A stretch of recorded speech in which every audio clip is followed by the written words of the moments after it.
First Ultra HD web channel.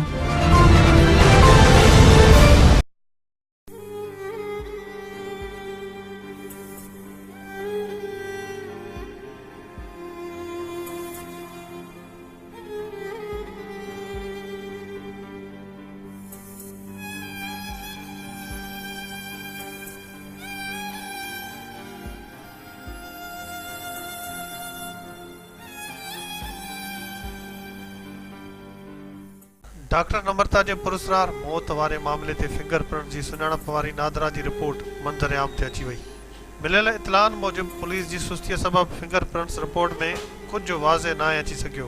Larkana police जे तरफ़ां घरू खाते खे लेटर नंबर CRR 486970 जेको 16 अक्टूबर ते नम्रता जे पुरस्कार मौत वारे वाक़े जे 1 महीने बाद वाक़े वारे हंध जे मुख़्तलिफ़ 11 हंधनि तां वरितल फिंगरप्रिंट जी सुञाणप लाइ लिखियो वियो हो। पुलिस जी अहिड़ी सुस्तीअ सबब गुजारत बणियल मौत वारो मामलो अञा ताईं गुजारित बणियल आहे। नम्रता कुमारी जो लाश 16 सेप्टेंबर ते आसफा डेंटल कॉलेज जी हॉस्टल नंबर 3 मां हथायो ऐं जॾहिं त नादरा रिपोर्ट बाबति ज़रियनि खां मिलियल ॼाण मूजिब 11 हंधनि तां गॾिकल फिंगरप्रिंट्स रिकॉर्ड्स मां कंहिं हिक जी बि शनाख्त न थी सघी आहे। उन हवाले सां वरितल फिंगरप्रिंट्स जा निशान गैर मयारी हुजण जो सबब ॿुधाए पियो वञे। SSP लाड़काणो मसूद अहमद बख़्श नादरा पारां मिलियल अहिड़ी सील थियल रिपोर्ट वाक़े बाबति जुडिशियल इंक्वायरी कंदड़ सेशन जज लाड़काणो खे उमड़े छॾी आहे।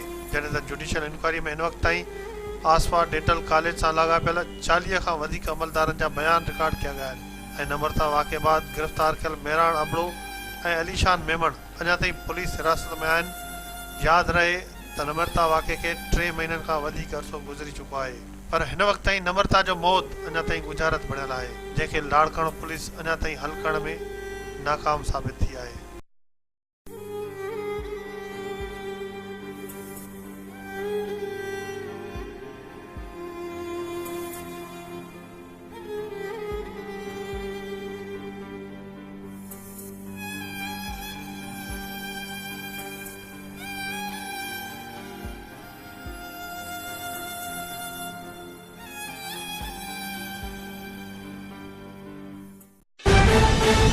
For more news and updates, keep watching BTV News First Ultra HD web channel.